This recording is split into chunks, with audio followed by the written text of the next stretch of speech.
Hi guys, ngiyanamukela kwivideo yami namhlanje. Namhlanje ngizobe nginithulela ozobe kwenzeka kuSibongile Ndledlaminis kuleli viki. UPhetheni unikeza uma wakhe iwarning mayelana noSamke. Uyamtshela ukuthi uSamke uyamyuza akasiyena umngani wakhe. Uma wakhe aphendule ngokuthi unomona nje wena, ubona ngoba wena ungenabo abangani. Kanti akazi ukuthi uSamke uyamyuza ngempela, umnuzela ukuthi ahethe uPhetheni ngoba njengoba lokho emxoxa utshwala ufuna akhiphe indaba. UVelephi uyavuma ukuthi ashade noSipho. Ngifisa ukwazi ukuthi imapha amaqhinga akuwona uVelephi ngoba nje kubonakala ngendlela ekade propose ngayo eqaleni nje uvele wangayingena indaba kaSipho.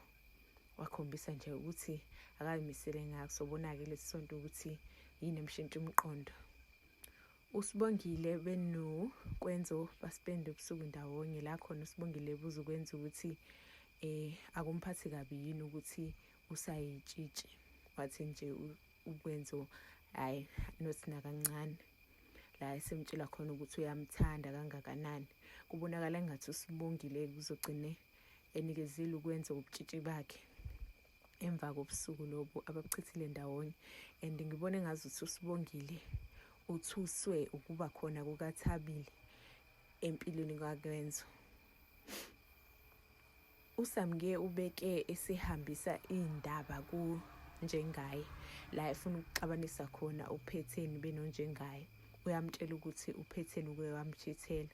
Uthutha zonke izindaba ayitshela uMaSamke useyibuyisela ngapha kuNjengaye ngoba efuna ukubaxova kahle kahle yakhe ukuzwisa uPhetheni ubuhlungu. Siyabona la ubaba kaSibongile ebonga uSamke ukuthi kuba khona bakwakhe akuve kuwusizo kakhulu, kanti akazi ukuthi enye inyoka efana noDeliwe le, futhi nje kubukeka kuyinyoka engaphezulu kukaDeliwe ngoba yena ushoshela phansi kakhulu, ulokhu basondeza kancane kancane. uSibongile-ke ube esetshela uKwenzo ukuthi ubusuku banamhlanje bebanele. Asazi ukuthi ngalokho uchaza ukuthini.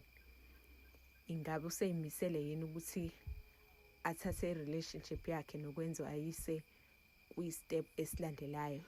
Cela nibukele guys, Sibongile Ndledlaminis idlala ku 163 Mzansi wethu. Ngiyabonga, bye.